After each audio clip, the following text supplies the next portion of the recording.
Hola a todos, espero que estén muy bien. Y como ya es bastante obvio, me parece que todos se dieron cuenta, en este video vamos a hablar de binoculares. ¿Por qué hice este video? Porque mucha gente que sabe de mi interés por las aves, la observación de aves en particular y la fotografía, se me acerca y me pregunta qué tipo de binoculares debería comprarme si estoy empezando en esta actividad. Así que me pareció que estaba muy bueno hacer un video muy corto en el cual yo le pudiera explicar los conceptos fundamentales, los básicos para elegir los mejores binoculares para iniciarse en la observación de aves o en cualquier otra actividad que tenga que ver con el uso de estos aparatos ópticos. ¿Qué pasa? Yo empecé a investigar un poco más sobre binoculares para armar el video y me di cuenta, como soy bastante curioso, de que había un mundo de cosas que incluso no conocía sobre los binoculares. Así que lo que decidí es armar el video en dos partes. Este video va a tener una primera parte en la cual vamos a dejar muy rápidamente en claro, en pocos minutitos, cuál sería el mejor binocular a comprarse cuando uno se inicia en una actividad, porque uno puede pensar que este puede ser un excelente binocular, por ejemplo, o tal vez es mucho mejor este, que es más grande. Pero parece que en binoculares la cosa no es tan fácil y la respuesta depende de muchos otros factores. Así que a los que estén interesados solamente en lo básico, en los primeros minutos del video les dejo resuelta la consulta, qué tipo de binoculares comprar. Y para los que sean un poco más curiosos o quieran convertirse en expertos en binoculares, va a la segunda parte del video donde vamos a conocer algunos temas bastante más técnicos. Arranquemos. Les decía que empezamos con lo básico. Y lo primero, que es lo que uno tiene que saber, es ¿para qué se usan los binoculares? ¿Para qué usar binoculares? Un tema súper importante. Los binoculares se los conoce también como prismáticos, largavistas o gemelos. En la literatura o en los videos los van a encontrar con estas denominaciones. Siempre estamos hablando del mismo tipo de aparato óptico. Les decía, ¿para qué usar binoculares? El motivo es simple y es único. Se usan binoculares para ampliar la imagen de objetos distantes. Objetos que por algún motivo determinado yo estoy viendo a una distancia a la cual no puedo apreciar los detalles.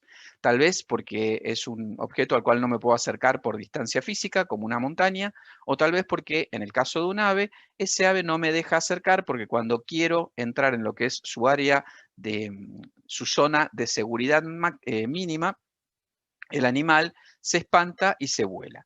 Entonces, el objetivo de tener binoculares es poder ver en detalle cosas que, si no tenemos aparatos ópticos que nos ayuden, las vemos con muy bajo nivel de detalle.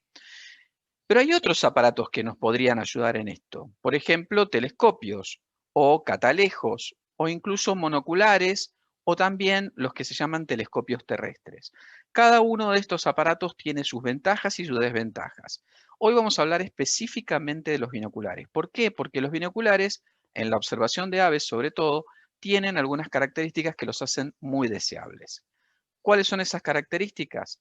La primera es su comodidad en términos de transporte. Tienen un tamaño compacto. Fíjense que yo puedo tener este tipo de binocular que es realmente muy chiquito. Este es el que uso yo, que lo llevo en la mochila cuando hago fotografía de aves. Y la verdad que lo elegí porque justamente no me ocupa demasiado lugar ni pesa demasiado. Y tengo con ese aparato un nivel de ampliación de los objetos realmente bastante interesante. El segundo tema es el ángulo de visión amplio. ¿Por qué? Porque en realidad los binoculares, si ustedes se fijan, son dos monoculares apareados. Es decir, son dos aparatos monoculares, este es uno y este es el otro, que están unidos entre sí y esto me permite ampliar el ángulo de visión. El ángulo de visión es mucho más amplio que el de un telescopio, que el de un monocular. Además, al ser dos los aparatos por los cuales yo miro, tengo algo a lo cual estamos acostumbrados y no nos damos cuenta hasta que lo perdemos en términos de usar un aparato como un telescopio, que es el tema de la visión estereoscópica. La visión estereoscópica es realmente muy interesante porque nos da la posibilidad de no solo entender mejor distancias, sino ver los objetos con relieve. Y esto, la verdad que los hace la observación a través de binoculares muchísimo más agradable que a través de un objeto que no nos da visión estereoscópica. Otra ventaja del ángulo de visión amplio, que no lo dije, es que nos permite, por ejemplo, seguir aves en vuelo. Sería muy difícil seguir aves en vuelo u objetos en movimiento con un aparato óptico que tenga un ángulo de visión muy pequeño y por lo tanto el objeto enseguida se me escapa de mi campo de visión. Sigamos. La pregunta ineludible que ustedes se tienen que hacer antes de pensar en comprar binoculares es ¿para qué los quiero? Se pueden usar para muchas cosas. Por ejemplo, se pueden usar binoculares para eventos culturales o deportivos. Caso paradigmático son las carreras de caballos, pero también en la ópera se usan binoculares de bajos aumentos para ver detalles de lo que está ocurriendo en escena, en un circo, lo que sea.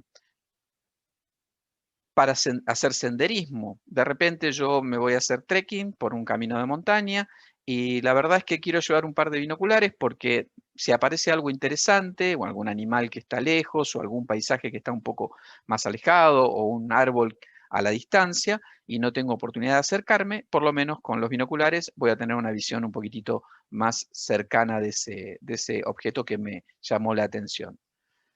En astronomía, hay todo un campo de binoculares prácticamente dedicados para astronomía, que yo no voy a tratar en esta charla, pero que se usan muchísimo para la gente que le gusta observar el cielo.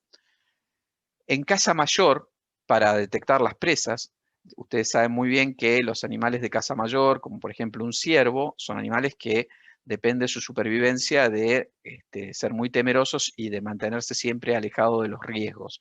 Entonces, estos cazadores de caza mayor usan los binoculares para detectar los animales a una distancia muy lejana y después acecharlos para poder dispararles. En náutica, en las embarcaciones se usan binoculares, primero por un tema de seguridad, muchas veces para otear el horizonte, tratando de visualizar que no haya ninguna otra embarcación cercana que nos pueda representar un riesgo, o incluso en el caso hipotético que puede ocurrir de que alguien caiga por la borda para mantener a esa persona muy ubicada y poder hacer un rescate. En vigilancia, acá vigilancia no solamente por un tema de seguridad, sino, por ejemplo, en el norte de Estados Unidos o en Canadá, hay zonas boscosas muy extensas en las cuales hay torres muy altas de vigilancia, en las que se trata de detectar incendios forestales en el momento que se inician. ¿Por qué? Pues si yo detecto el incendio en el momento en que se inicia, es mucho más fácil apagarlo que una vez que creció. Y justamente la gente que está en esas torres lo que necesita es poder ver a la distancia bastante grande columnas de humo incipientes y por eso se usan binoculares al efecto.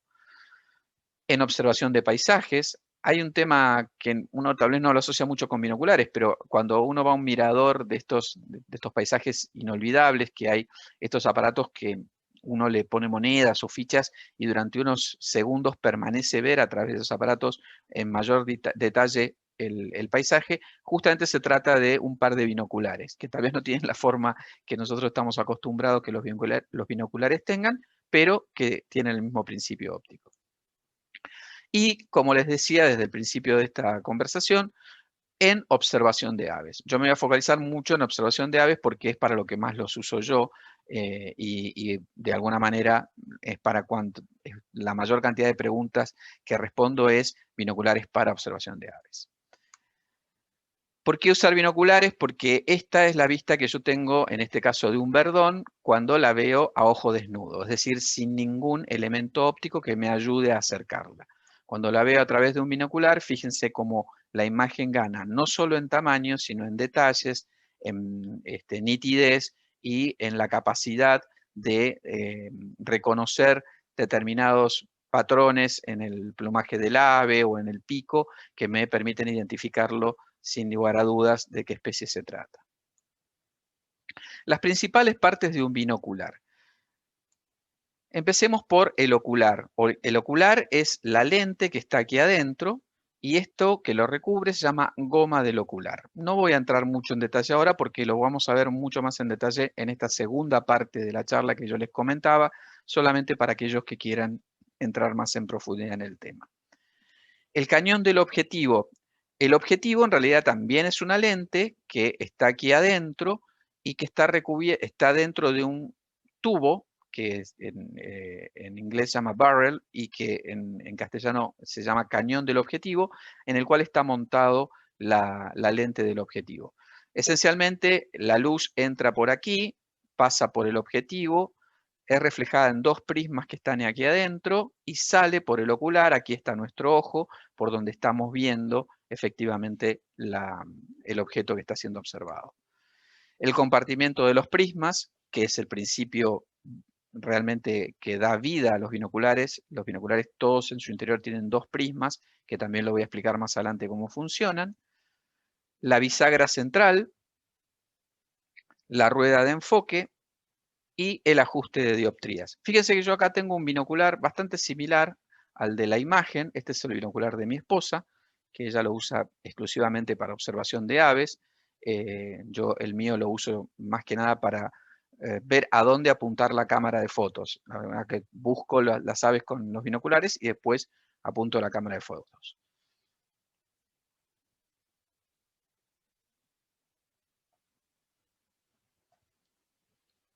Idealmente debemos aspirar a 4 cosas cuando elegimos un binocular.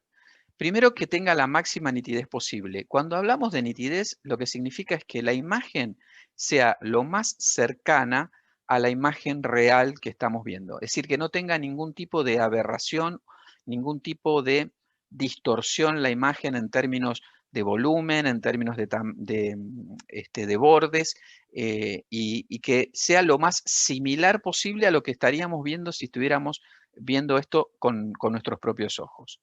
Segundo, que los colores sean neutrales. Yo no quiero que los binoculares me cambien los colores, ni mucho menos. Muy por el contrario, creo que lo mismo que les decía con la nitidez, quiero que los binoculares me dejen ver los colores lo más cercanos a la realidad posible, neutrales, ¿sí? Que no los tiñan ni de azules, ni de rojos, ni los hagan más vívidos, ni nada de eso. Los colores tal y cual son. El contraste que sea óptimo. El contraste es el grado que hay de diferencia entre las partes más brillantes y más oscuras de una imagen. Lo mismo, el binocular debería permitirme, un buen binocular debería permitirme admirar la imagen con el contraste tal cual está siendo en el objeto real, que no lo esté, ni la esté sobre contrastando, ni la esté lavando a la imagen. Y por último, que la imagen sea luminosa, porque si tengo una imagen que es un poco oscura, ciertos detalles y ciertos niveles de color los voy a perder. Todo esto dentro del rango de precios que podamos pagar. ¿Por qué? Porque ahora ustedes van a ver que en binoculares, como en muchas otras cosas, el rango de precio es bastante amplio. Hay dos aspectos fundamentales que tenemos que tener en cuenta cuando elegimos nuestro primer par de binoculares. Y ahí me voy a focalizar en esta parte de la charla. Esos dos aspectos son dos números que en algún lugar de los binoculares están. Por ejemplo, en estos, fíjense, están acá. Y en estos binoculares están acá. Y estos dos números están divididos por una letra X. Fíjense algunos ejemplos. Acá tenemos, esto se lee 8 por 30, acá tenemos otro binocular que se lee 10 por 42, otro que se lee 7 por 50. Es fundamental que ustedes entiendan qué significan estos dos numeritos, porque son las dos características más relevantes para la compra del primer par de binoculares. Voy a usar como ejemplo este binocular de 8 por 30. Y 8 por 30 se divide la información en dos grandes partes. El 8x, el 8 por, significa la ampliación de la imagen. Y la parte del 30 significa el diámetro en milímetro de las lentes frontales de los objetivos. O sea, de las lentes frontales, perdón, de los objetivos. Estos son los objetivos del binocular. El diámetro de esta lente, desde aquí hasta aquí, medido en milímetros, es ese 30 del ejemplo. En este caso, de estos binoculares, son de 35 milímetros de diámetro. Entendamos mejor qué significa el 6 por, 8 por, 10 por, 12 por. Ustedes van a encontrar binoculares desde 3 por, usualmente hasta 20 por.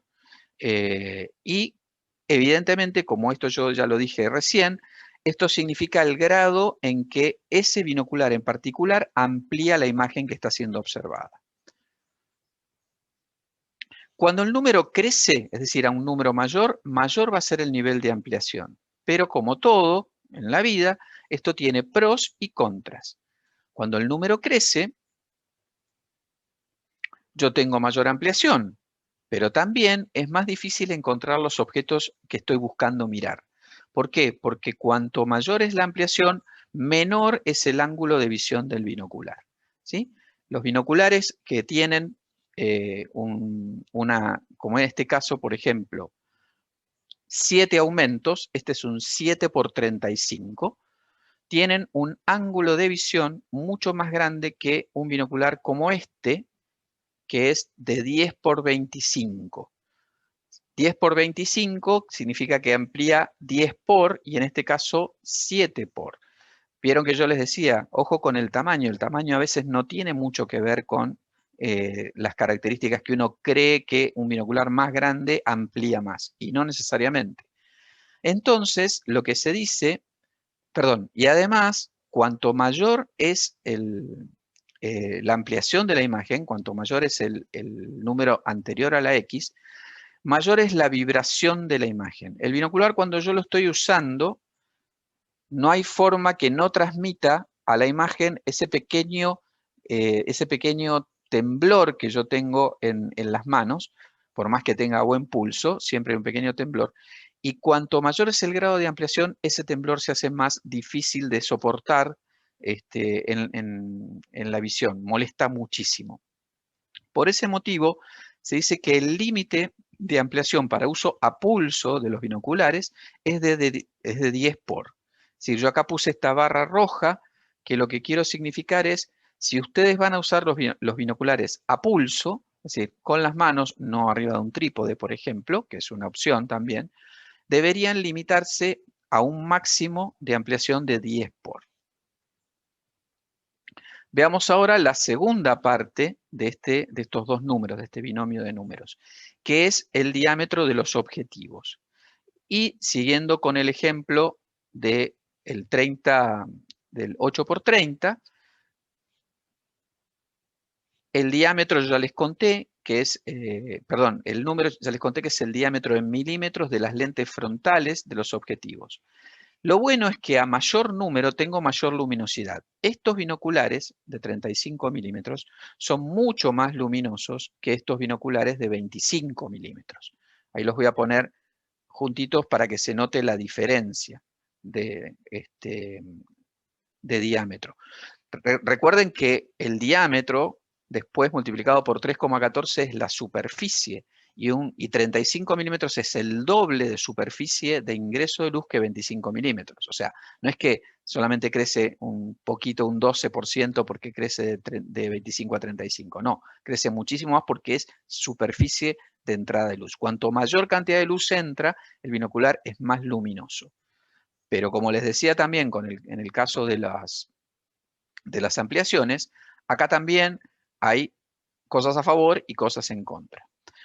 Los lentes más grandes necesariamente pesan más, sobre todo si son lentes de buena calidad, porque las lentes de buena calidad están hechas de cristal y o sea, la cantidad de material crece con el tamaño de la lente, por lo tanto cada vez pesan más.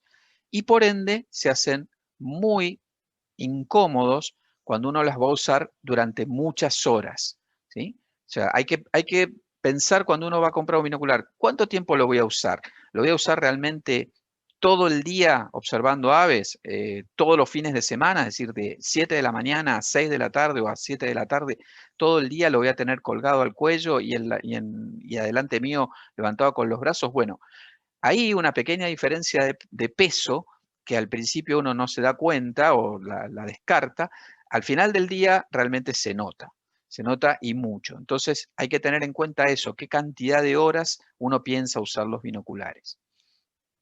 Para largos periodos de tiempo, como yo puse acá abajo, 42 milímetros es una regla práctica que sería el máximo de diámetro de objetivos que se recomienda. Quiere decir que esa línea roja que yo antes había puesto en el caso de las ampliaciones en 10 por, en el caso de los lentes objetivos estaría en 42 milímetros. Acá esto es lo mismo que yo les mostré recién con los binoculares, o sea, este es el objetivo del binocular y esta es la distancia del diámetro en milímetros, que sería lo que está representado por el segundo número de ese par dividido por la X. En estos binoculares, este, por ejemplo, es el diámetro del objetivo y en este es el diámetro del objetivo. Entonces, ¿cuál es la recomendación para mi primer par de binoculares? Esto es salvo para dinosaurios T-Rex. Y acá esto es un pequeño chiste de ornitófilos, que nosotros decimos que los dinosaurios T-Rex no pueden hacer observación de aves. ¿Por qué? Porque tienen los bracitos tan cortitos que no les permiten usar binoculares. Chiste malo, pero bueno, chiste de todo observador de aves debería conocerlo. Y acá está reflejado gráficamente. Entonces, la recomendación, salvo para dinosaurios T-Rex, para observación de aves, binoculares de 8 por 42 para empezar, porque es más fácil encontrar los objetos con un binocular de 8 por, y de 10 por cuando ya se tiene experiencia, ya cuando se ha usado un binocular durante un tiempo y uno está más acostumbrado a encontrar los objetos, ahí puede pasar a 10 por de ampliación, porque realmente es muy frustrante al inicio cuando uno no logra encontrar lo que quiere ver con los binoculares. Siempre dentro del rango de precio que podamos pagar, como yo les decía hace un ratito. Y fíjense que usando una página web de VIH Nueva York, que tiene todos los precios publicados, estos precios que ustedes van a ver están en dólares americanos, fíjense que el rango de precios es realmente muy amplio. Yo puedo tener un binocular, 8 por 42 de Swarovski, que vale $2.969, esto es más impuestos más envío, o puedo tener un binocular con las mismas prestaciones en términos de ampliación, 8 y de diámetro de objetivos por 42, que vale $17.15. Fíjense el nivel descomunal de diferencia. O sea, de $2.700 a $17. ¿Sí? Estamos hablando de que podemos comprar cientos de estos binoculares con lo que obviamente cuesta este. Por algo existen ambos binoculares. De acá de esta imagen yo quiero dejarles algunos conceptos. Primero, número uno, por algo existen binoculares de $2.700 y binoculares de $17. Número uno. Después vamos a ver en la segunda parte de la charla, para los que les interese, cuáles son los elementos que explican estos niveles de diferencia de precio. Y segundo, hay binoculares para cualquiera. O sea, no hay excusa. No es decir, no, es que no me alcanza para comprarme un par de binoculares. Con muy poco esfuerzo, uno puede comprar un par de binoculares. No serán los super binoculares que va a usar toda la vida, pero por lo menos para iniciarse le van a servir. Un tip que les doy, y esto sí, si se entusiasman realmente con la observación de aves, en la observación de aves se necesitan esencialmente dos cosas.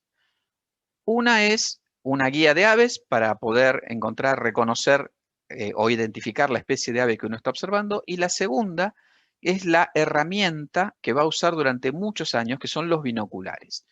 Los binoculares son la herramienta más importante para un observador de aves y es una inversión que va a ser aprovechada durante mucho tiempo, muchos años. Así que en lo posible traten de comprarse los mejores binoculares que uno pueda permitirse, porque es una inversión a largo plazo. Esto obviamente, de vuelta, de acuerdo a la disponibilidad de cada uno de ustedes. Y con esto llegamos al fin de la parte 1, lo básico que necesito saber para comprar mis primeros binoculares. Pero antes de pasar a la parte 2, que va a tener unos conceptos un poco más avanzados, tal vez un poquito más complejos, pero muy interesantes por lo menos para mí, yo quiero dejarles un bonus track. Ese bonus track tiene que ver con, ok, ya me compré mi par de binoculares, ya tengo mis primeros binoculares y ahora los quiero empezar a usar. Si bien los binoculares no son un elemento óptico muy complejo, hay algunos truquitos, algunos secretos que aprender como para que la experiencia de empezar a usarlos no sea frustrante. Mi idea es justamente compartir con ustedes los principales puntos a tener en cuenta para cuando estoy empezando a usar mis binoculares. Para esto, déjenme repasar con ustedes algunas de las partes más importantes de un binocular. Tenemos el ocular, acuérdense que acá está la pupila, la luz entra por aquí, se rebotan los dos prismas y sale a través del ocular y yo la veo aquí arriba. Tenemos la bisagra central, que es esta, esto y esto, que lo que permite la bisagra central, y lo voy a mostrar directamente con un ejemplo práctico. Fíjense, estos son los binoculares que yo les mostraba antes. La bisagra central lo que me permite es esto, alejar o acercar las dos mitades del binocular.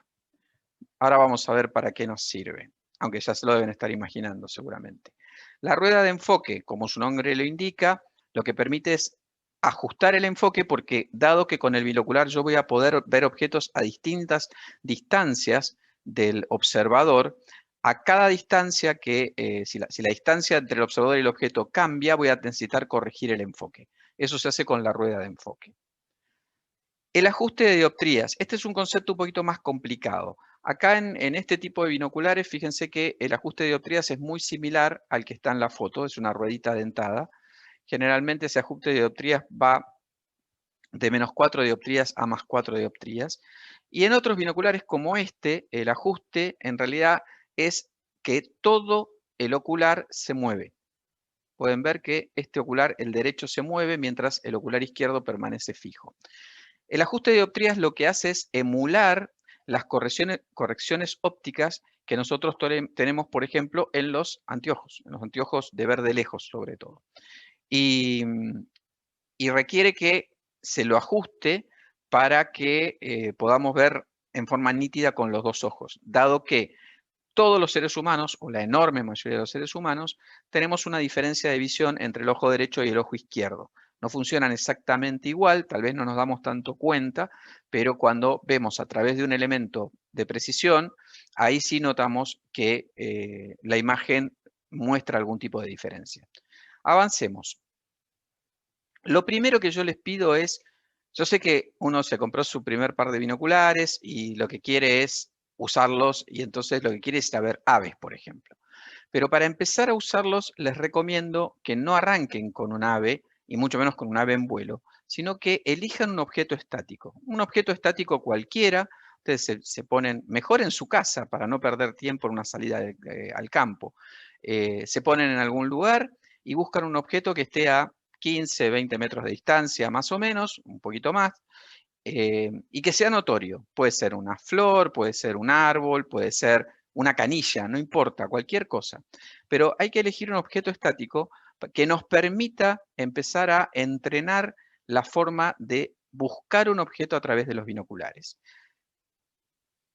Luego que tenemos ese objeto ya determinado, hay que ajustar la distancia interpupilar, ¿sí? La distancia entre pupilas. Y ahí es donde viene lo que yo les decía de la bisagra central.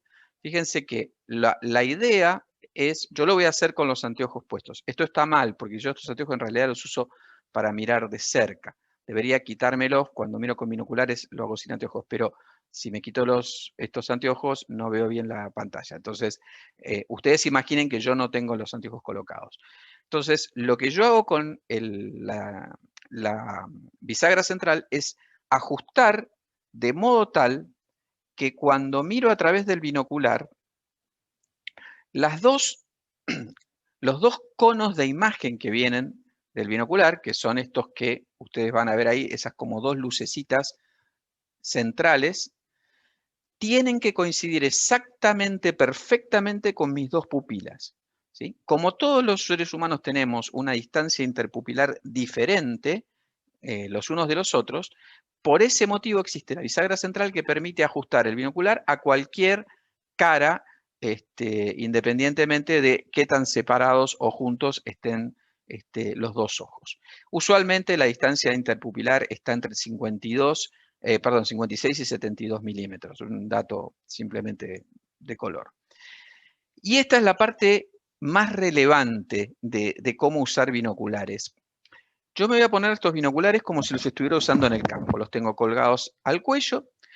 La tendencia natural que todos tenemos es, estoy mirando, buscando un ave, que yo de repente veo un ave, la encuentro allá, digo, uy, qué buena, ahí está, y quiero verla. Lo que uno hace es, deja de mirar el ave, baja la vista y sube, o sea, se pone los binoculares en los ojos y sube con los binoculares ya colocados adelante de los ojos. Y ahí empiezan las frustraciones, porque como los binoculares tienen un ángulo de visión mucho más pequeño que la visión sin los binoculares, que la visión a ojo desnudo, usualmente no encontramos el ave que estábamos tan seguros que íbamos a ver cuando levantáramos los binoculares. Entonces, ¿cuál es el secreto? El secreto es muy simple, miren. Ustedes detectan el ave. El ave está allá, por ejemplo. Sin bajar la vista, si yo sigo mirando el ave, sin bajar la vista, tomo los binoculares con las manos y subo los binoculares y pongo los binoculares a la altura de mis ojos, apuntando hacia donde yo estaba mirando. La probabilidad de que el ave esté en pantalla es muy alta y si no está en pantalla, está muy cerca, es fácil encontrarla, con solo mover un poquitito los binoculares alrededor.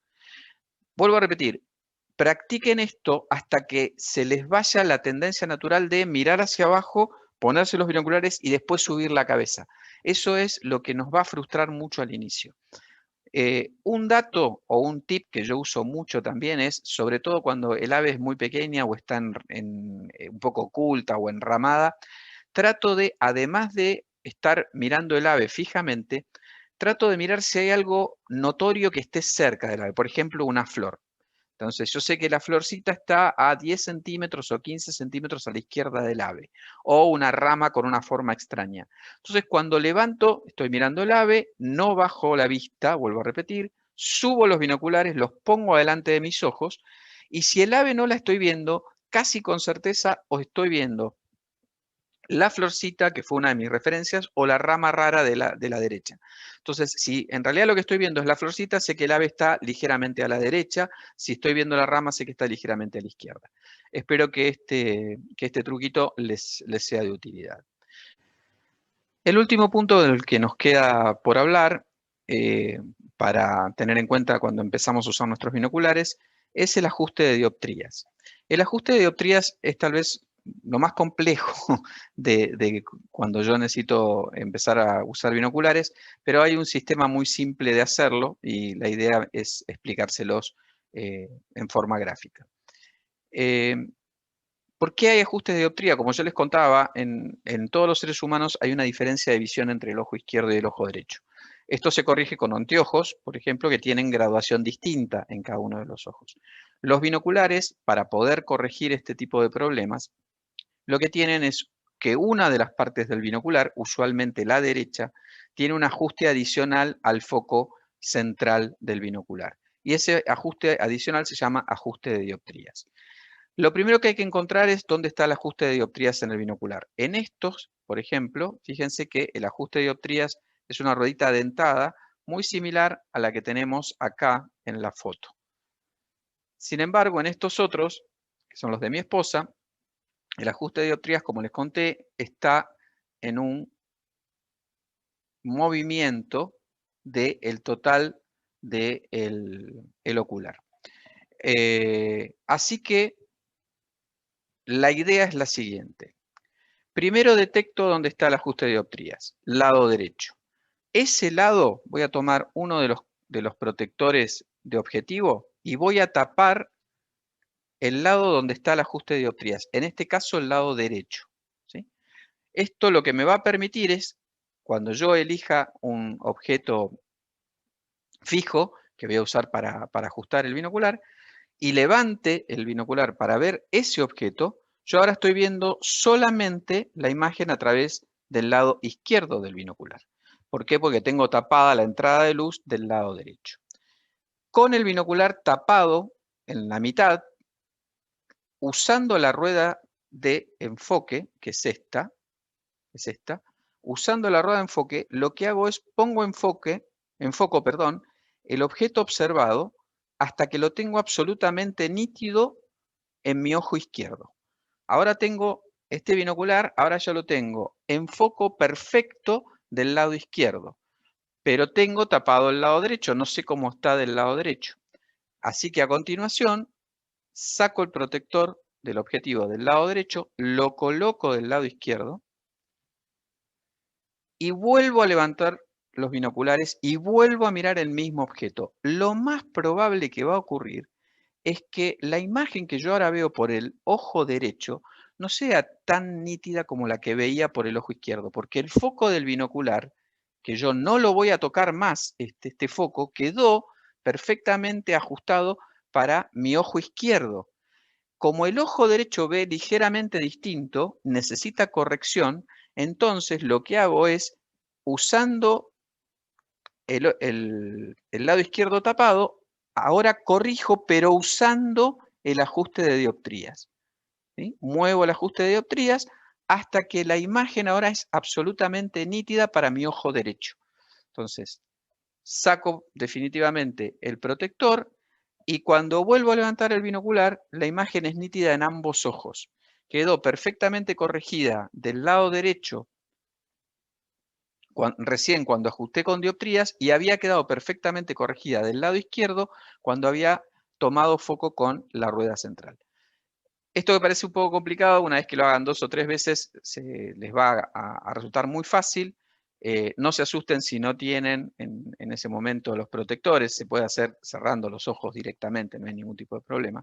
Y la otra buena noticia es que una vez que uno ajustó un binocular para su corrección personal, no tiene que andar ajustándolo todos los días. Ya está, el binocular quedó ajustado y va a quedar ajustado durante mucho tiempo hasta que de repente uno tenga alguna variación en el grado de visión de los ojos, pero si no, no va a haber que ajustarlo nuevamente. Bueno, con esto terminamos entonces este bonus track y los invito a todos los que tengan ganas de convertirse en verdaderos expertos en binoculares a seguir con la parte 2 de la charla. Parte 2. Ahora sí nos ponemos exquisitos. Ahora vamos a ver muchos conceptos bastante más sofisticados sobre el mundo de los binoculares. Nos queremos convertir en verdaderos expertos en este tema, así que todos los que están interesados, adelante, acompáñenme que les puedo asegurar que hay ciertas cosas que yo ni sabía sobre los binoculares antes de empezar a preparar este video. Recién les conté cómo era un binocular desde afuera, en la parte 1. Ahora vamos a ver cómo es desde adentro. Algo ya les comenté antes. En un binocular un binocular tradicional, la luz ingresa por aquí. Vamos a poner un punterito láser. La luz ingresa por el objetivo, rebota en 2 prismas y sale por los lentes del ocular hacia la pupila que está ubicada en este lugar.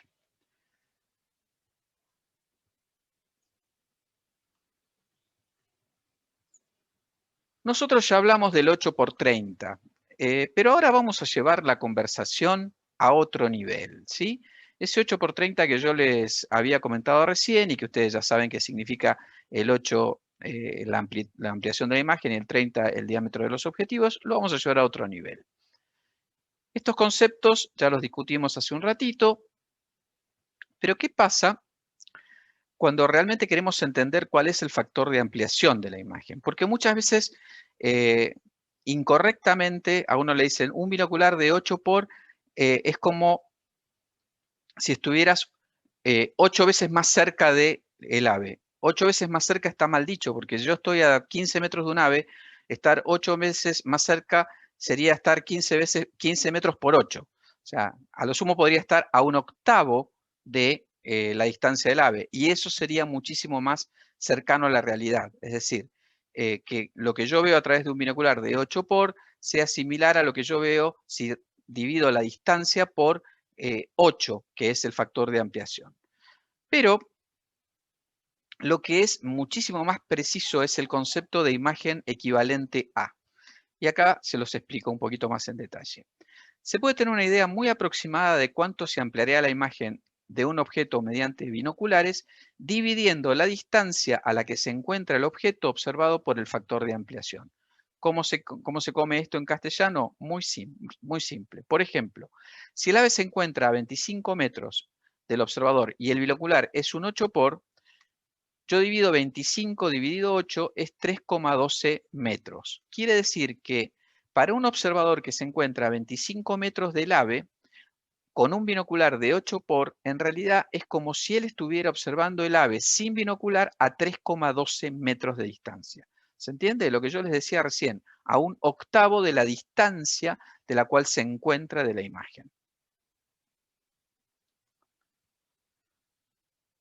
Otro tema sobre el cual yo hablé muy a las apuradas en la parte 1 es el ángulo de visión. Yo les decía que cuanto mayor son los aumentos de un binocular, el ángulo de visión se reduce. Pero, ¿qué es el ángulo de visión? Y el ángulo de visión es la cantidad de escena medida horizontalmente que el observador ve a través de los binoculares. Y esto se expresa en grados. Y también está dentro de la información que uno ve en el exterior de los binoculares. Si se fijan aquí, ese 8,3 grados es el ángulo de visión de estos binoculares de 8 por 30. ¿Qué significa esto? Que si yo tengo un observador aquí, y obviamente ustedes se deben acordar del colegio, un círculo completo son 360 grados, el ángulo de visión va a ser el ángulo por el cual el observador va a ver las partes observadas a través de los binoculares. Y en el caso de este 8 por 30 era de 8,3 grados. Fíjense, el observador está aquí, este ángulo mide 8,3 grados de los 360 grados que mide el círculo completo, con lo cual el observador ve una fracción de la imagen que está pasando adelante de él. El campo de visión es otra forma de expresar lo mismo. De vuelta, ¿qué es exactamente la cantidad de metros horizontales, medidos en forma horizontal, que el observador ve a través de los binoculares?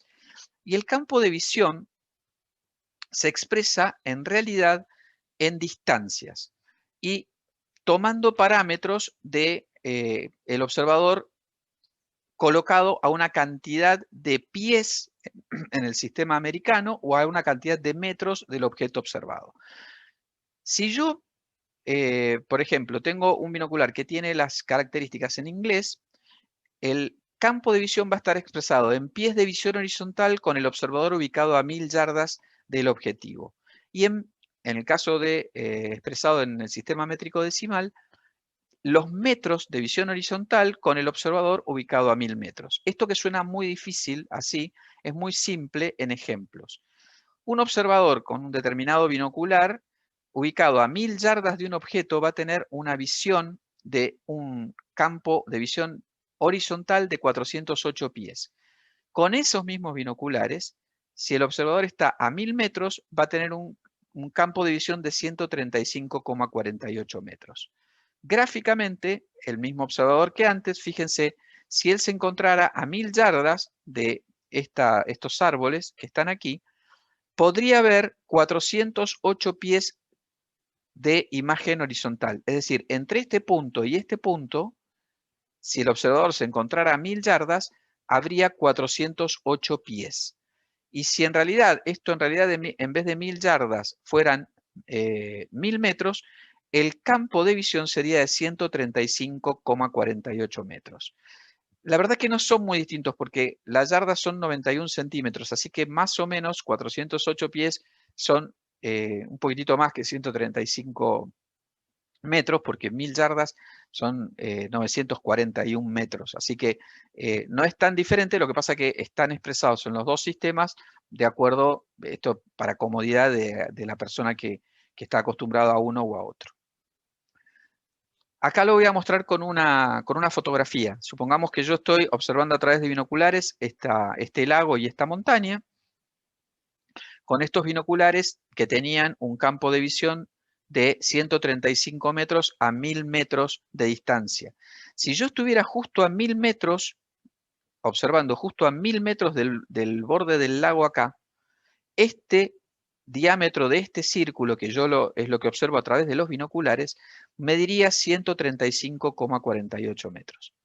Ojalá que esto les haya quedado un poco más claro de esta forma gráfica. Otra forma de medir los binoculares o las características de los binoculares es el ángulo de visión aparente.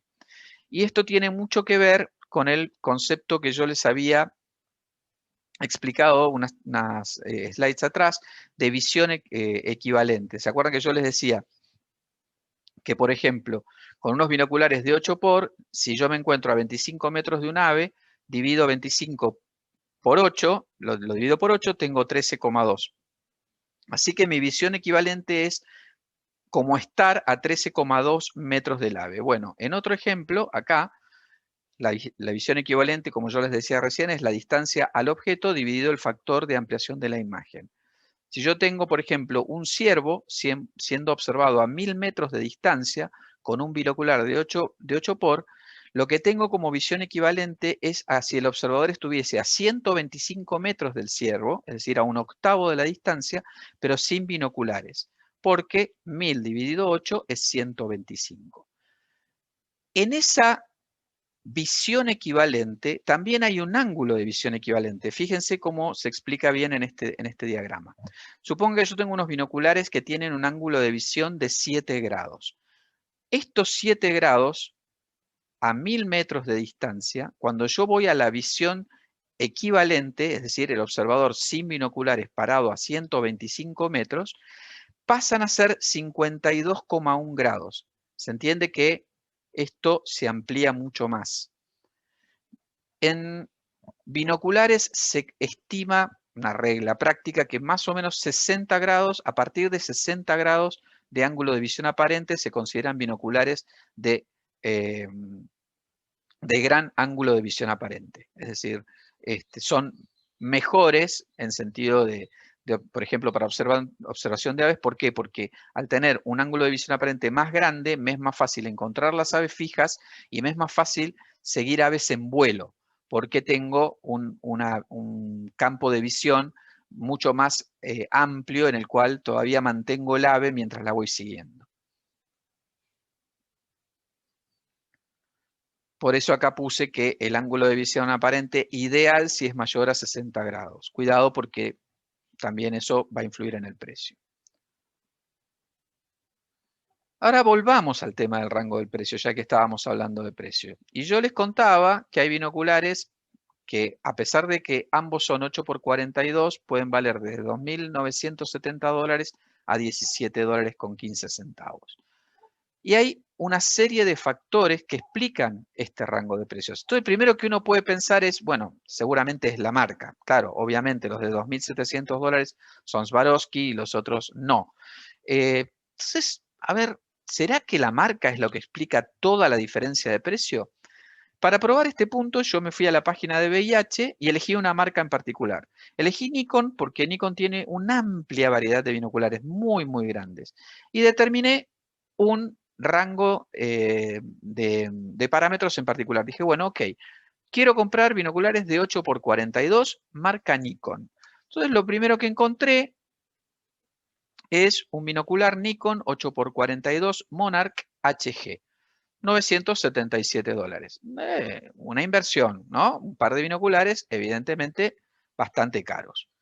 Pero si uno sigue bajando en la página, pues siempre te tratan de ponerte los que están más caros arriba, te encontrás que también hay otro Nikon que también es de la misma marca, que es Nikon, que es 8 por 42, que también es Monarch, pero que este vale $477. Y si sigo bajando, encuentro otros Nikon de 8 por 42 de modelo Pro Staff que valen $186. Y si sigo bajando, también encuentro unos Nikon de 8 por 42 Aculon a 211 que valen solamente $87. Fíjense que la marca claramente no es lo único que explica el rango de precio, porque este binocular de $977 y este de $87 tienen las mismas características de ampliación y de diámetro de objetivo. Entonces, parece que hay otros factores. ¿Y cuáles son esos otros factores? Antes de hablar de eso, les voy a decir, esto no ocurre solamente con los binoculares, porque uno de repente dice, pucha, es re difícil, ¿cómo elijo? Esto pasa en casi todas las industrias. Y una a la cual estamos muy acostumbrados es, por ejemplo, la industria automotriz. Fíjense acá dos modelos de autos de la misma marca. La marca es Ford, y por un lado tengo un auto modelo K, Ford K, y por otro lado un auto Ford Mondeo. Si yo les dijera solamente, necesito un auto de 4 puertas, color blanco, con motor delantero y llantas de aleación, ambos modelos cumplen esas 4 características. Sin embargo, todos los que sepan de autos ya se dieron cuenta, con lo que vale un Mondeo me compro unos cuantos Ford Ka, ¿sí? Evidentemente hay una cantidad de prestaciones que el Mondeo me da que este auto no me lo da, a pesar de que las prestaciones básicas son idénticas. Y esto mismo pasa con los binoculares. Esas prestaciones o esos factores son, entre otros, el tipo de construcción del binocular, las lentes, la calidad y la cantidad de lentes que hay en cada binocular, los prismas, cuál es el material de construcción de los prismas, los tratamientos que tengan lentes y prismas, el material del cuerpo del binocular y la resistencia a la humedad. Hay otros factores adicionales, como yo le decía, por ejemplo, si es un binocular de más de 60 grados de ángulo de visión aparente o no, pero estos son los que realmente explican la gran parte de las diferencias de precio. Así que vamos a ir viéndolos uno por uno. Lo primero que les voy a decir es que hay dos tipos de binoculares por su forma de construcción. Los binoculares tradicionales, que todos, sobre todo los que tenemos unos cuantos años, hemos visto en algún momento y que tal vez incluso hasta hemos heredado de algún padre o de algún tío, son los binoculares que se llaman binoculares con prisma porro. Y son los que tienen este tipo de formato. Este es un binocular de prisma porro, ¿sí? Fíjense que los dos lentes de los objetivos están mucho más separados que los oculares, por ejemplo, ¿sí? Y que tienen esta forma característica. La típica forma característica de esos, los prismáticos tradicionales de las películas de acción, donde estaba el explorador que iba a África con los prismáticos colgados al cuello. Hoy día existen unos binoculares mucho más modernos que se llaman de prisma techo, la verdad se los encuentra en casi toda la bibliografía, aún en castellano se los encuentra como roof es techo en inglés, que son rectos, completamente rectos, como estos. Estos son binoculares de tipo prisma roof, ¿sí? Y obviamente la diferencia es mucho más que el puro nombre. Empecemos hablando de los binoculares de prisma porro, que son, acá les traje una foto de uno de los bien tradicionales, que tal vez alguno de ustedes haya heredado uno y son absolutamente fantásticos, seguramente de muy buena calidad, porque antes era realmente muy oneroso comprar un binocular y usualmente eran de excelente calidad. Estos binoculares tienen adentro dos prismas que son como pirámides que lo que hacen es lo siguiente. La luz entra por acá, fíjense la letra F, el primer prisma lo que hace es cambia la letra F, la da vuelta en sentido horizontal, en sentido vertical, perdón, ¿sí? La pone al revés. Y el segundo prisma la da vuelta en sentido horizontal. ¿Para qué esto? Para que nosotros veamos a través de los binoculares la imagen exactamente igual como la vemos a ojo desnudo. Si nosotros no tuviéramos los prismas, tuviéramos solamente las lentes de acercamiento, veríamos la imagen, pero la veríamos de cabeza y dada vuelta, flipeada, para los que usan Photoshop, flipeada en términos horizontales. Estos binoculares, como yo les decía, la parte interna tienen el lente objetivo, la luz entra por acá, se da vuelta la imagen en uno de los prismas en sentido vertical, en otro en sentido horizontal, y sale la imagen por los lentes del ocular de la misma forma que yo la veo a ojo desnudo. Se llaman prisma porro porque las inventó, estos prismas específicos los inventó Ignacio Porro. Fue un óptico italiano que vivió entre 1801 y 1875. Y la verdad es que fueron amos y señores en la industria de los binoculares durante muchísimas décadas, porque estos prismas funcionan realmente muy, muy bien. Acá se ve una foto de cómo entra la luz, rebota en los lados del prisma y cómo sale hacia el otro lado. Actualmente, los binoculares de prisma porro tienen una forma un poco más moderna, por decirlo de alguna manera, que el típico binocular tradicional al cual todos estábamos acostumbrados a ver y que tal vez algunos hayamos heredado. Esto es un binocular de prisma porro moderno, esto es un binocular de prisma porro moderno. Acá encontré una perlita que les quiero compartir, que realmente me pareció fantástica, que es un binocular de prisma porro de 1921. Fíjense que en este binocular están, estos son los objetivos y estos son los oculares, ¿sí? Y fíjense que los prismas están al descubierto, o sea, el binocular es mucho más compacto y no tiene toda la carcasa que después se les fue agregando para de alguna manera ocultar los prismas y hacerlos también para darles mayor grip a los binoculares, que el grip es súper fundamental para mantenerlos firmes.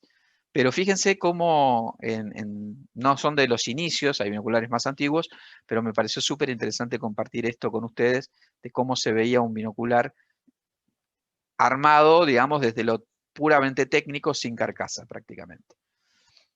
En cambio, los binoculares de prisma techo, de prisma roof, son rectos. También tienen dos prismas en el interior que tienen un formato como de casita con techo, ahora después yo les voy a mostrar uno.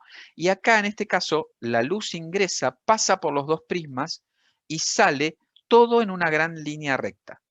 ¿Se acuerdan que en el prisma porro en realidad se movía y por ese motivo es que tienen esta forma? ¿Sí? La luz entra por acá, rebotan los dos prismas acá y sale por acá. No están alineados el ocular y el objetivo. En cambio, en los lentes, perdón, en los binoculares de roof, fíjense que es un simple tubo y todo es una gran línea recta.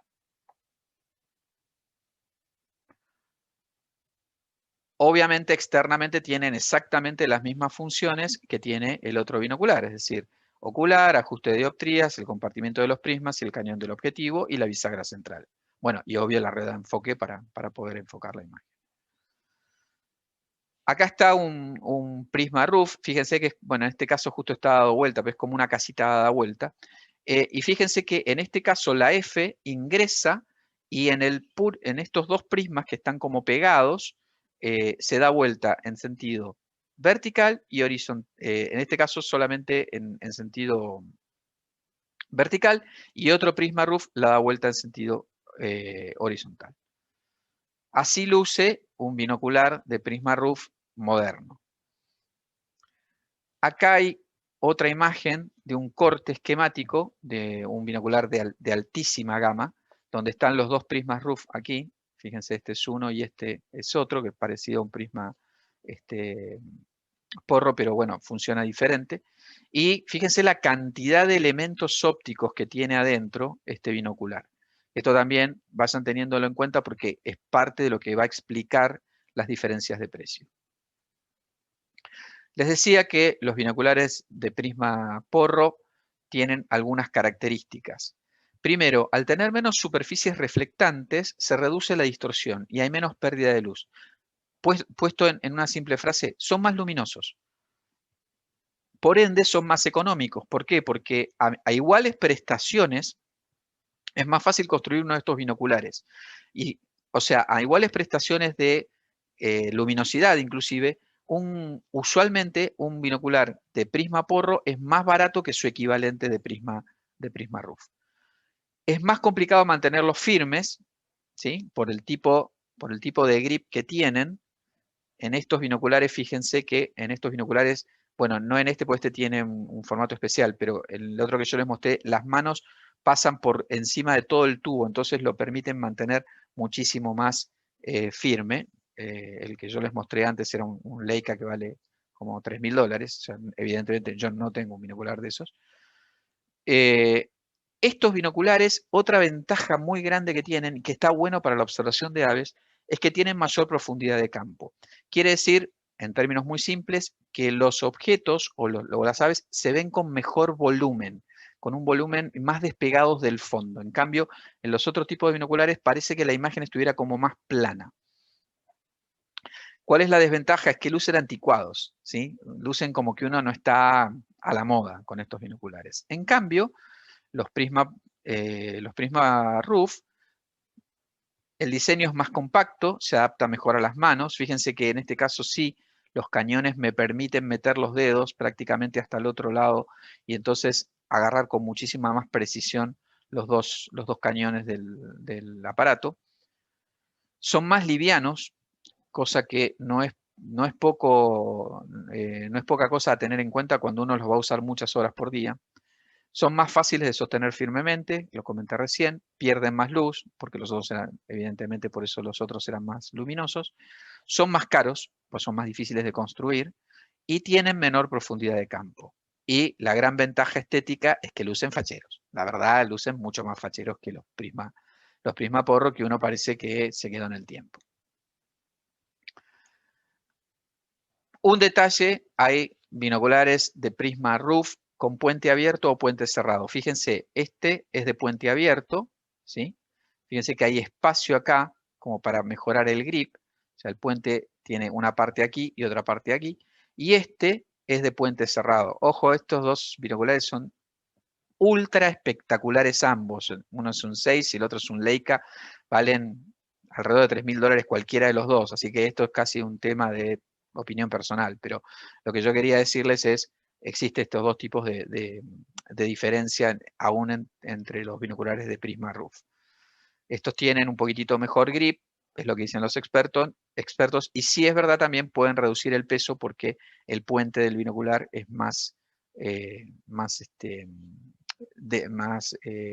delgado.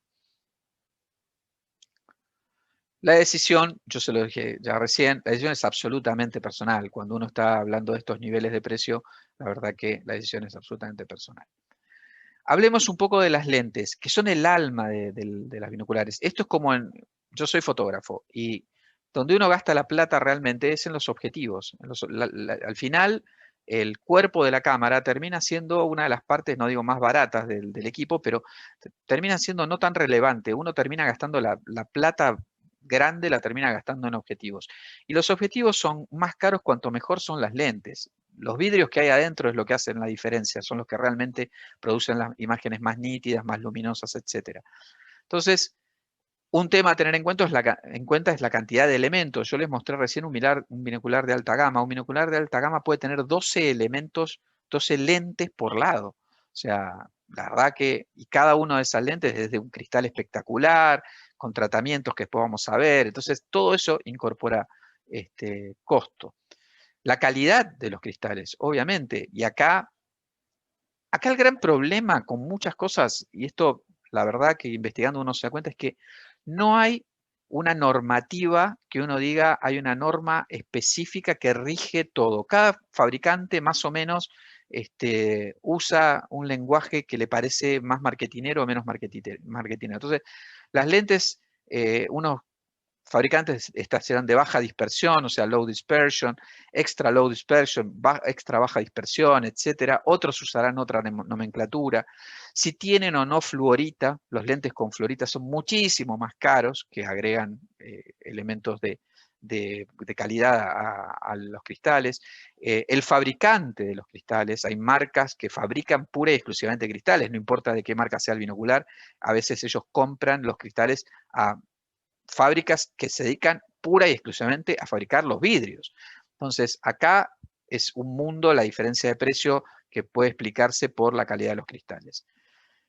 Hay un detalle que está apareciendo mucho últimamente en las especificaciones de los binoculares que habla de lentes ecológicos. Lentes ecológicos simplemente significa que no se ha usado ni plomo ni arsénico en la construcción, que son dos metales que se usaban o dos elementos que se usaban antes en la construcción.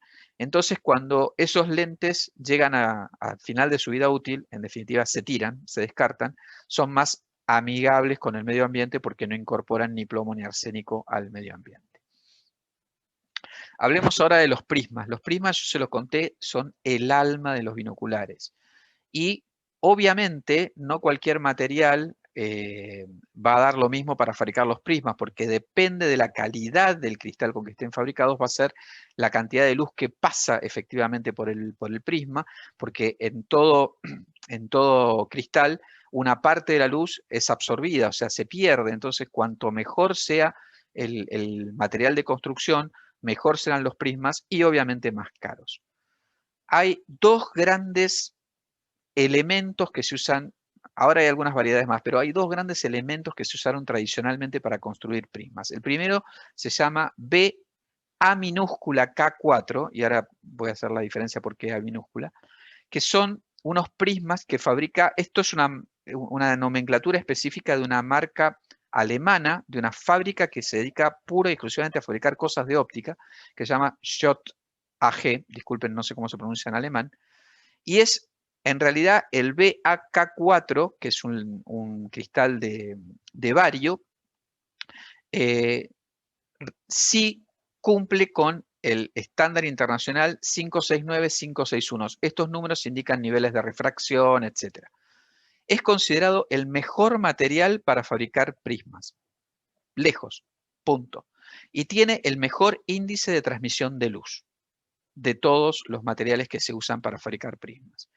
Hay un material que se usa muchísimo también, que es un poquito inferior, tampoco es malo, que es el BK7, y que es ligeramente de inferior calidad que el BAK4, es más comúnmente usado en los binoculares en la gran rango de precios medio de binoculares. Se dice, no es tan fácil de verlo, que uno puede determinar si los prismas de sus binoculares están hechos con BAK4 o con BK7, mirando fíjense acá, en los binoculares, aparece como una especie de lucecita de pupila central, ¿sí? A ver si se ve ahí. Esto después lo vamos a ver, esto se llama salida de pupila.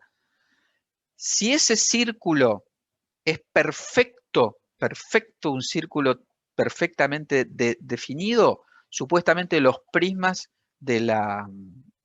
con que está construido el binocular son BAK4. Si ese círculo tiene los bordes mordidos, esto está súper exagerado acá en la imagen, pero a veces es simplemente como mordiditos los bordes o le faltan pedacitos, es porque los prismas son de BK7. ¿Sí? Hay un material intermedio que se está usando ahora que se llama SK15. ¿Y por qué yo les decía, y acá uno de los temas que la verdad es terrible, el hecho de que no haya un estándar realmente de binoculares, porque yo les decía que es BA minúscula, K mayúscula 4, porque hay binoculares orientales, por no decir chinos, que dicen BAK4, pero todo en mayúscula. Y eso no es este Vario Crown Glass, o sea, es otro tipo de prisma que en definitiva no es el que responde a este estándar internacional. Ellos le ponen un nombre muy parecido, lo único que cambiaron es que la letra A la hicieron en mayúscula, y de esa manera uno cree estar comprando unos binoculares de altísima calidad a un precio que realmente no lo puede creer, y sí, no lo puede creer porque en realidad no está comprando lo que pensaba que estaba comprando. Otro mundo son los tratamientos a los lentes y a los prismas. Esto todos los que somos fotógrafos, y si alguno de ustedes es fotógrafo, debe estar también súper acostumbrado a que las lentes además tienen tratamientos, tienen coberturas de elementos que mejoran los niveles del paso, el paso de la luz. Entonces, acá hay una nomenclatura de 4 grados de coberturas que empieza con coat lenses, o sea, que son aquellos que tienen una capa de tratamiento en al menos una de las superficies de la lente. Por ejemplo, yo tengo la lente es como una lente puede ser, por ejemplo, como una lenteja grande. O sea, bueno, si tiene tratamiento en una sola de las caras y tiene una capa de tratamiento, es un coated lens. Cuando ya hablo de fully coated lentes, que es totalmente tratados, es que tiene una capa de tratamiento en todas las superficies aire lente. O sea, La lente tiene dos superficies con respecto al aire, los prismas tienen más. Entonces, acá tengo, si es fully coated, las dos superficies están con tratamiento. Si es multi-coated lenses, lo que significa es que al menos una de las caras de la lente, supongamos esta cara de la lente, tiene más de una capa de tratamiento, ¿sí?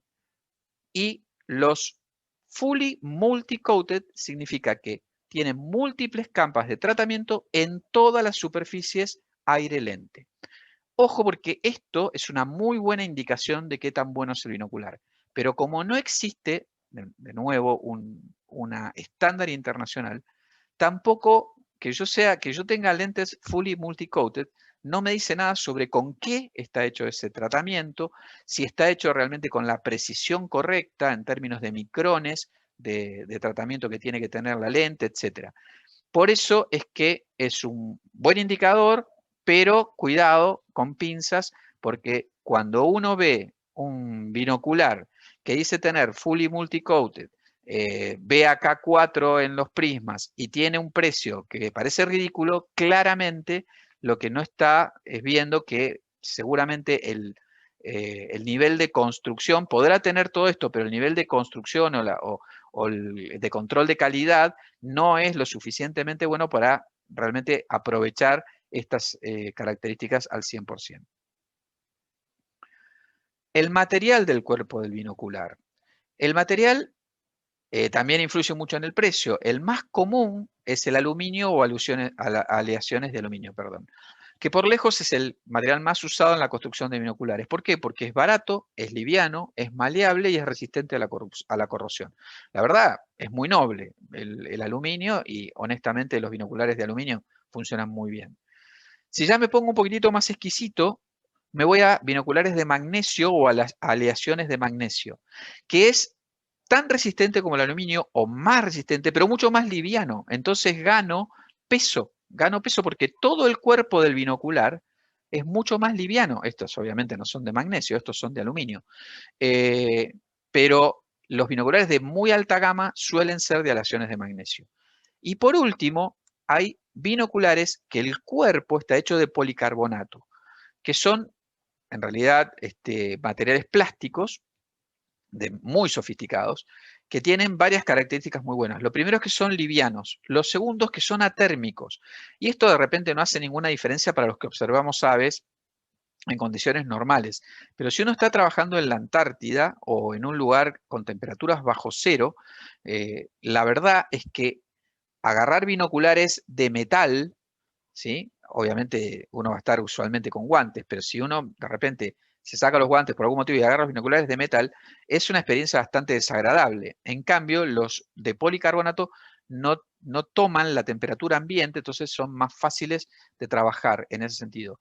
Pero hay otra parte mucho más importante de ser atérmicos, que es que los metales dilatan y contraen con los incrementos y descensos de temperatura. Y en cambio, los policarbonatos no dilatan. ¿Y eso qué significa? Que las lentes, a pesar de que haya fluctuaciones de temperatura, las lentes no se mueven décimas de milímetro o centésimas de milímetro dentro del cuerpo del binocular, que pueden afectar un poquitito el grado de precisión en la imagen que estoy viendo. Como verán, hay de todo, para todos los gustos y todo lo sofisticado que uno quiera ponerse, se puede poner. Un tip. Ojo con los materiales para el cuerpo del binocular. No entusiasmarse y pagar de más por argumentos de venta que no tienen sentido. Por ejemplo, hay binoculares, no voy a decir marcas, que dicen hecho con aleación de aluminio calidad aeronáutica. ¿Qué es calidad aeronáutica? Calidad aeronáutica puede ser el aluminio que se usa en las alas de un avión, que es mejor que sea de buena calidad, o en el tren de o una parte del tren de aterrizaje, es mejor que no falle, y ahí realmente es espectacular, o puede ser el que se usa en las bisagras de la bandejita donde se sirve la comida, y los dos se usan en aviones, entonces calidad aeronáutica no significa nada en realidad, entonces considerar realmente solamente especificaciones que refieren a estándares reconocidos. Esto es solamente si uno se pone extremadamente exquisito con el binocular que va a comprar. Este sí es un punto súper interesante porque tiene que ver con los lugares donde ustedes vayan a usar los binoculares. Si ustedes van a usar los binoculares, ya sea cerca del mar o embarcados o en lugares muy húmedos como selvas, por ejemplo, acá hay una característica que hay que tener muy en cuenta. La resistencia a la humedad también tiene como grados. El primero es sin protección contra la humedad. Son binoculares que no tienen ningún tipo de protección contra la humedad ambiente.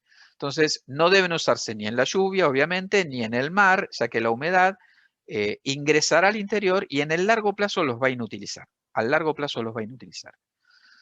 Después hay binoculares que son weather resistant. Weather resistant significa resistentes al clima en inglés.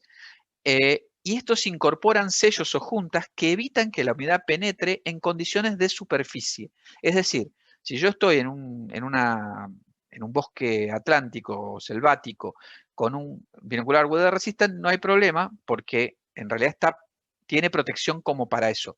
Ojo, si ese binocular se me cae dentro de un charco y queda sumergido, que sea weather resistant no lo va a proteger. Para eso, para que esté protegido realmente de una caída en un cuerpo de agua, están los binoculares que son waterproof, es decir, protegidos del agua, o sea, a prueba de agua. Estos están sellados con juntas para evitar ingreso de humedad y depende del binocular, soportan estar sumergidos a diferentes profundidades por diferentes periodos de tiempo.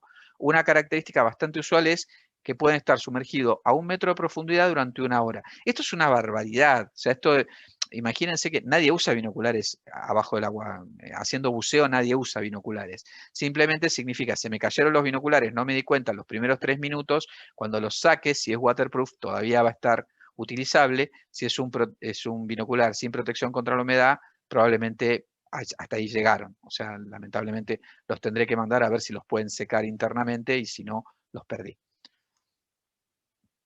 Antiniebla es una cosa diferente. Dentro de cualquier binocular, ¿sí? Entre el ocular y el objetivo, hay una cámara de aire. Esa cámara de aire, de acuerdo a cómo eran las condiciones cuando se construyó el binocular, por más que intenten sacarle la máxima humedad posible, va a tener un poco de humedad. Y bajo ciertas condiciones de cambios de temperatura muy bruscos, esa humedad que está dentro del binocular, que está en el aire que está dentro del binocular, va a formar niebla. ¿Sí? Ahora bien, ¿hay una forma de resolverlo? Sí, obviamente. ¿Cómo? Con protección antiniebla. ¿Qué cuesta? Plata. ¿Por qué? Porque hay que hacer binoculares que sean totalmente herméticos, a los cuales en el momento en el cual se los produce, se los fabrica, se los llena internamente con un gas inerte como argón o nitrógeno a presión. Entonces, en esos binoculares, que no es este el caso, obviamente, pero acá adentro lo que va a haber no es aire, sino argón o nitrógeno y a presión, ¿sí? Con lo cual, esto va a tener dos ventajas. La primera es que la ausencia de humedad, al tener el gas inerte no tengo humedad, más la presión positiva impiden la formación de niebla interna y la presión positiva impide también el ingreso de ningún tipo de cuerpo extraño o de ningún tipo de fluido, aire en este caso, del exterior. Entonces, esto nos hace ir a un tip adicional, que es el siguiente. Recuerden que todos los binoculares con protección antiniebla interna son waterproof, necesariamente. O sea, ¿por qué? Porque tienen que estar sellados herméticamente, entonces eso los protege ante inmersión. Pero no todos los binoculares que son protegidos para inmersión tienen protección antiniebla interna, porque no necesariamente que sean waterproof implica que estén llenos con un gas inerte. Así que tengan en cuenta esto. Todos los que tienen protección antiniebla interna son waterproof, pero no todos los waterproof tienen protección antiniebla interna. Otros factores a considerar, como si fuera poco, distancia mínima de enfoque. La distancia mínima de enfoque es la distancia mínima a la que se puede encontrar un objeto observado para que su imagen sea nítida. Uno dice, pero José Luis, a ver, para un poquito. Vos estás usando binoculares. Se supone que estás observando objetos que están muy lejos. Sí, pero cuando uno observa aves, a veces hay circunstancias en las cuales las aves están un poco más mansas o uno puede acercarse un poco más a lo largo de un rato de stalking haciendo que el ave se acostumbre. Y a veces yo puedo tener el ave muy cerca, tan cerca, que entra dentro de la distancia mínima de enfoque. Entonces ya dejo de verlo en forma nítida y eso no es lo que quiero. Por ese motivo se aconseja que para lo que es observación de aves, la distancia mínima de enfoque sea como de 3 metros como máximo y mejor si es un poquito menos. Esto fíjense que hay otras cosas para las cuales no tiene la mínima relevancia. Si yo voy a usar el binocular en astronomía, donde las distancias son literalmente siderales, la distancia mínima de enfoque no tiene ningún sentido porque nunca voy a estar enfocando algo que esté dentro de la distancia mínima de enfoque. Lo mismo cuando yo les contaba en la parte 1, esta gente que está en las torres tratando de detectar incendios o detectar columnas de humo incipientes a muy larga distancia. Ahí la distancia mínima de enfoque no tiene el más mínimo valor, pero en el caso de observación de aves es un punto a considerar. La salida de pupila, yo se las mostré antes cuando les mostré cómo reconocer el tipo de material que tienen los prismas de los binoculares que ustedes tengan. La salida de pupila es el cono de luz que sale del binocular. ¿Sí? Se los muestro de vuelta. Acá, si ustedes se fijan, ahí está. Ahí salen dos conitos de luz que son los que van a impactar sobre la pupila y que son en definitiva lo que me hacen ver a mí la imagen. Se los voy a mostrar también en estos. Ahí están. Estos, si ustedes los ven, ya se habrán estado dando cuenta, ahí tienen una salida de pupila bien marcada, son más chiquitos que en estos otros, que en estos binoculares, y todo tiene un motivo. ¿Cómo se determina esa salida de pupila? Muy fácil, dividiendo el diámetro del objetivo, este diámetro, por el factor de ampliación de imagen. Estos binoculares eran de 35, ¿sí? De milímetros de diámetro y de 7 de ampliación, 7 por 35. Ahora bien, si yo tengo un binocular de 10 por 42, 42 dividido 10 da 4,2 milímetros. Quiere decir que voy a tener una salida de pupila de 4,2 milímetros. En cambio, si tengo unos binoculares de 8 por 42, la salida de pupila va a ser de 5,25 milímetros, bastante más grande. Y en estos binoculares, por ejemplo, que son de 10 por 25, ¿sí? 25 dividido 10 es 2,5 milímetros. Tiene una salida de pupila de nada más que 2,5 milímetros. ¿Por qué esto es relevante? Esto no tiene ninguna importancia si estamos trabajando a plena luz del día. ¿Por qué? Porque las pupilas a plena luz del día van a estar bien chiquititas. Van a estar de 2 milímetros, 2 milímetros y medio. Entonces, toda esta salida de pupila que tienen estos binoculares me va a impactar sobre mi pupila y yo voy a ver completo, voy a aprovechar toda la imagen. Pero ¿qué pasa cuando estoy trabajando con los binoculares al amanecer o al atardecer? Mis pupilas están dilatadas porque hay menos luz ambiente. Una pupila dilatada más o menos llega a los 5 milímetros y medio, más o menos. Entonces, ¿qué pasa? Si yo tengo este binocular que tiene una salida de pupila de 2,5 milímetros, a ver si la puedo mostrar, ahí, cuando es el atardecer y mis pupilas se dilataron a 5 milímetros y medio, la verdad es que yo estoy aprovechando solamente 2,5 de mi pupila. El resto de mi pupila no está trabajando. Da el efecto como si yo estuviera mirando por una rendija de una cerradura. Por ese motivo, en la medida de lo posible, para observación de aves en ambientes cerrados, donde las condiciones de luz son más complicadas, como bosques y selvas, es preferible elegir binoculares que tengan una mayor salida de pupila, ¿sí? Porque usualmente vamos a estar trabajando con condiciones de luz baja y las pupilas dilatadas. Este tipo de binoculares, para observar aves en una laguna, por ejemplo, o en algún lugar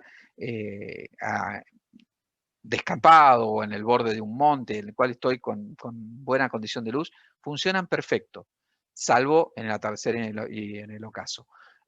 Pero si voy a trabajar mucho tiempo en ambientes cerrados o sombríos, preferible priorizar una salida de pupila más grande. Ahora hablemos un poquito de ya binoculares especiales, que se construyen con algo en mente específico, para una tarea específica. Por ejemplo, los binoculares zoom, que estuvieron de moda hace unos años, ahora ya no están tan de moda. En estos binoculares lo que se permite es variar la ampliación de la imagen entre un rango mínimo y un rango máximo. Son más pesados porque tienen un mecanismo interno y todo mecanismo interno, además de agregar peso, aumenta la posibilidad de fallas. Fíjense este caso de unos Nikon que son desde 8 por a 24 por. Quiere decir, yo voy cambiando esta palanquita de acá y voy pasando de un incremento de 8 por a uno de 12, de 16 y de 24. ¿Sí? De vuelta.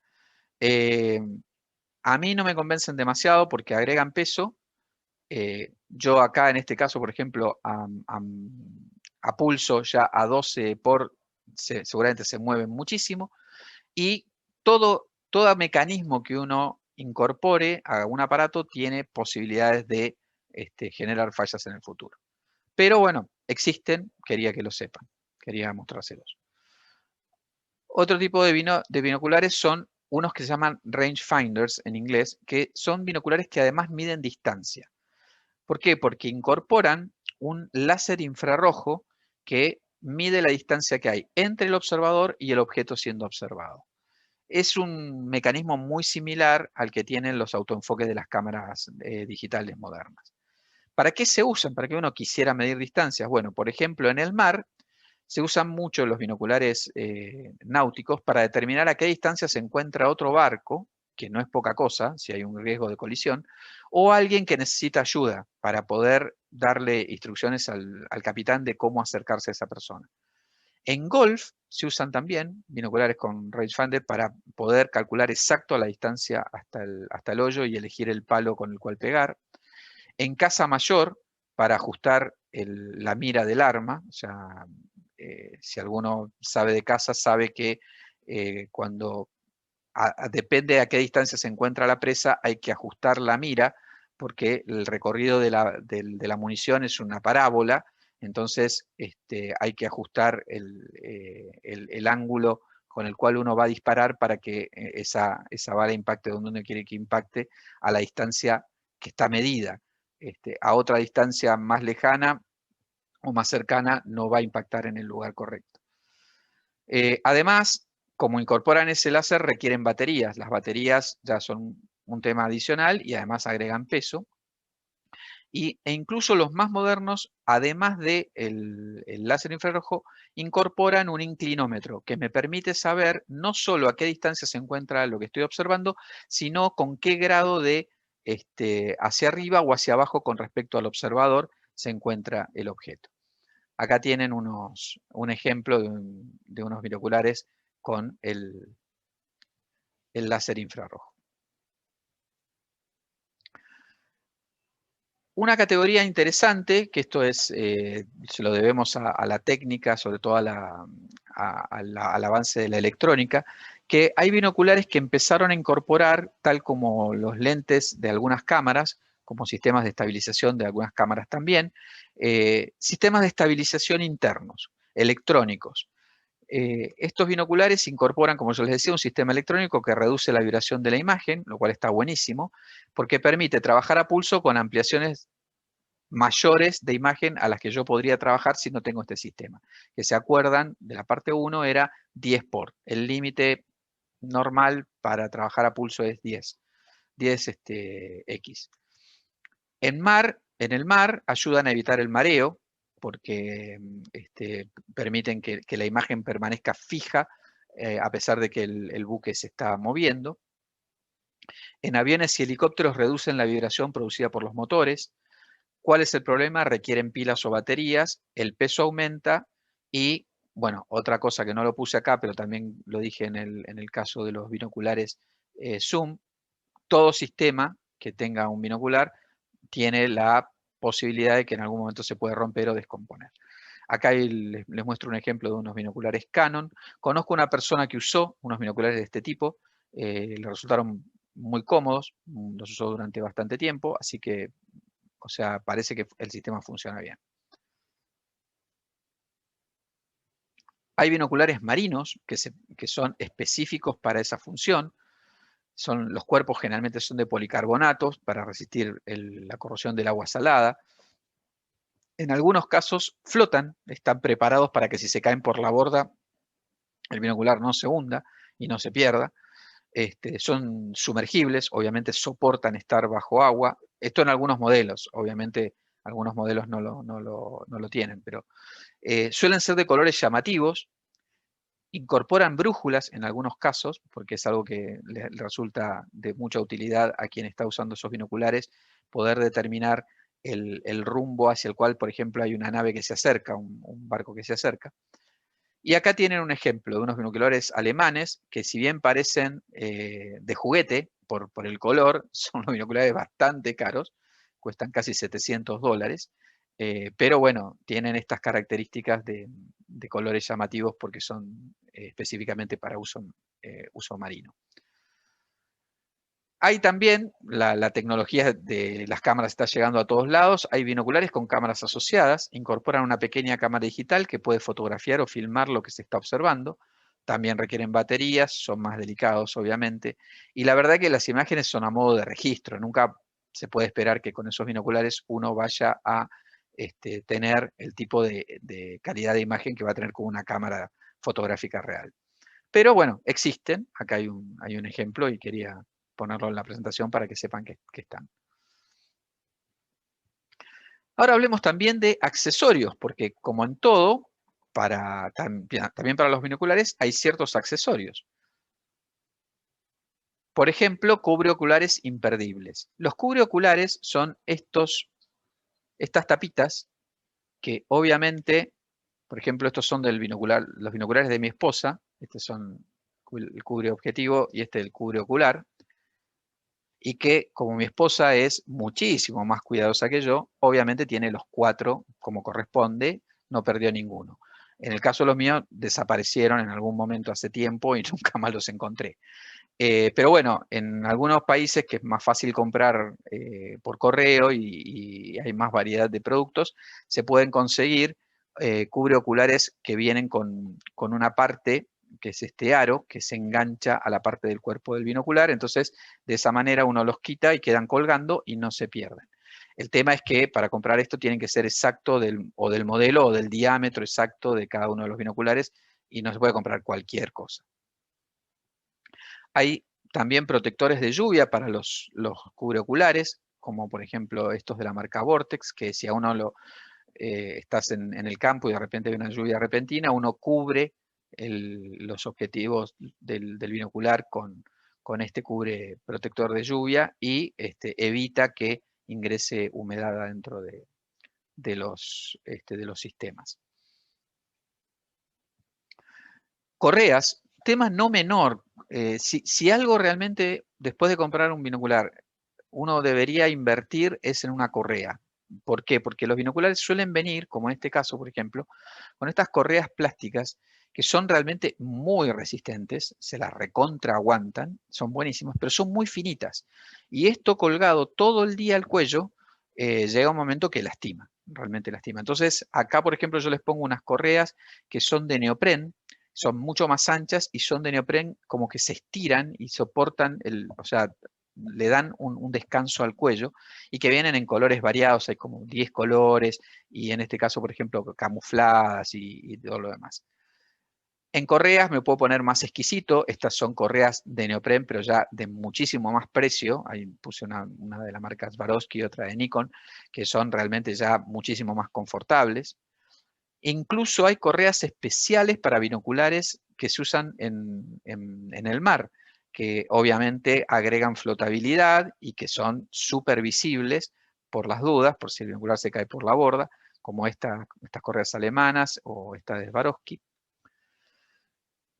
Dentro de lo que es correas, yo agregué algo que no es una correa per se, que es como una especie de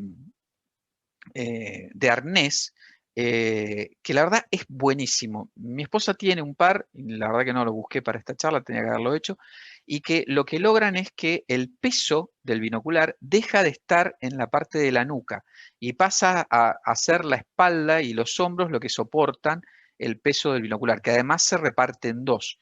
¿Ven? Estos así luce por la espalda y el binocular se engancha aquí en la parte de adelante. Obviamente de este tipo de arneses hay de marcas y modelos diferentes, incluso estos, por ejemplo, tienen como una especie de estuche que uno lleva el binocular adentro del estuche y lo saca solamente cuando lo va a usar. Tal vez esto es para gente que no lo tiene como los observadores de ave, que lo tenemos permanentemente en uso. De repente puede ser para cazadores, por ejemplo. Otro modelo, este es un modelo de Leica que me pareció rarísimo. Fíjense que casi tiene como una especie de sobre en la parte interior donde uno deja los binoculares y tiene una parte bastante ancha acá arriba en la parte del cuello como para que el peso no lastime las vértebras. Incluso hay unos binoculares que estos se usan muchísimo en casa mayor, que tienen, unas correas, perdón, que tienen incluso como un bípode, o sea, dos pequeños patitas que logran que uno pueda tener los binoculares en los ojos, a la altura de los ojos, sin necesidad de tener los brazos levantados. Porque tener los brazos levantados mucho tiempo realmente cansa después de un rato. Fíjense incluso este hombre que está apostado contra un árbol, con la espalda contra un árbol, tiene el arma en la mano y tiene las dos manos libres, o sea, en una tiene el arma y tiene los binoculares puestos a la altura de los ojos, simplemente sostenidos con este bípode que se engancha en esta especie de arnés, ¿no? Una cosa muy específica, pero que me pareció entretenido mostrar. Pasemos a otra cosa. Los binoculares se pueden usar a pulso, pero también se pueden usar en trípodes.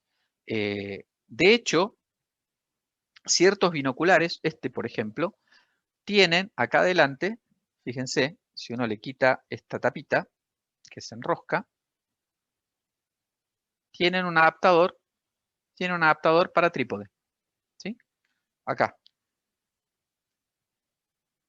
Obviamente requiere un accesorio, ahora lo vamos a ver cómo es ese accesorio. Y en adaptadores para trípode hay dos grandes tendencias, dos grandes modelos. Uno es este que ustedes están viendo en pantalla, que es como una especie de cama plana acolchada, sobre el cual se montan los binoculares, o sea, el trípode está acá abajo claramente, cuando se montan los binoculares, y esos binoculares se agarran, se ajustan con una tira con velcro, ¿sí? Y permiten montarlos en un trípode. Y después están esto que yo les decía, que se colocan acá adelante, en donde yo les mostré que está el adaptador, que es como una especie de pole, de barrita, que engancha en el binocular y esta parte engancha en el trípode. Después hay cubreoculares especiales, ¿sí? Que tienen, por ejemplo, en este caso incorporan estos salientes que protegen que no entre luz de los costados, lo cual permite que las pupilas se dilaten más y uno pueda ver mayor cantidad de luz y la imagen se hace más luminosa. O por ejemplo estos que protegen totalmente toda la parte de los ojos, completa y parte de la frente. O incluso estos que me parecieron súper buenos, me parecieron interesantísimos, son de neopren, que son universales, estos sí son universales, se pueden colocar en el binocular y fíjense, se los puede, digamos, dar vuelta y lo que hacen es justamente cubren toda la parte de la frente y de toda esta parte así de los ojos hasta la nariz, impidiendo que ingrese luminosidad y de esa manera las pupilas se dilatan y uno ve la imagen más luminosa. También hay algo que está buenísimo y que se está usando mucho ahora para los teléfonos celulares, que son adaptadores para digiscoping. Esto lo que permite es tomar fotografías a través de los binoculares, ¿sí? Fíjense, de esta forma, es como si yo tuviera este binocular, le pongo un adaptador y pongo la cámara del teléfono acá, ¿sí? Y tomo fotografías a través del binocular. Está muy bueno para sacar registros, para de repente uno ve un ave interesante y no tiene la cámara a mano, puede registrarla tanto fotográficamente o en video con los teléfonos, que la verdad que todos tenemos un teléfono en el bolsillo en este momento. Entonces hay diferentes modelos, están bastante buenos, desde unos muy básicos como este, hasta otros bastante más sofisticados.